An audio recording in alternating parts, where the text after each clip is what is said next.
আজকের ভিডিওতে আমরা জানবো টলিউডের সেরা 10 জন নায়কের মোট সম্পত্তি এবং প্রতি সিনেমায় কত টাকা চার্জ করে। জিতের চেয়ে দেব কি সত্যি এগিয়ে, নাকি মিঠুন চক্রবর্তী আজও প্রতিদ্বন্দ্বী? চলুন 10 থেকে 1 পর্যন্ত ক্রমানুসারে দেখে নেই।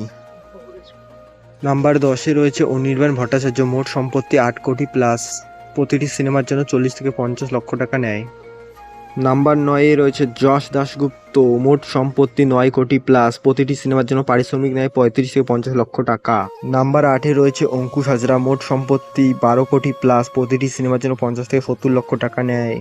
নাম্বার 7-এ রয়েছে আবির চট্টোপাধ্যায়, মোট সম্পত্তি 15 কোটি প্লাস, প্রতিটি সিনেমার জন্য 70 থেকে 90 লক্ষ টাকা নেয়। নাম্বার 6-এ রয়েছে পরমব্রত চট্টোপাধ্যায়, মোট সম্পত্তি 18 কোটি প্লাস, প্রতিটি সিনেমার জন্য 60 থেকে 80 লক্ষ টাকা নেয়। নাম্বার 5-এ রয়েছে যিশু সেনগুপ্ত, মোট সম্পত্তি 30 কোটি প্লাস, প্রতিটি সিনেমার জন্য 1 থেকে 2 কোটি টাকা নেয়।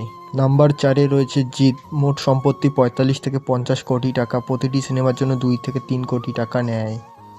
নাম্বার 3-এ রয়েছে দেব দীপক অধিকারী, মোট সম্পত্তি 50 থেকে 60 কোটি টাকা, প্রতিটি সিনেমার জন্য 3 থেকে 3.5 কোটি টাকা নেয়।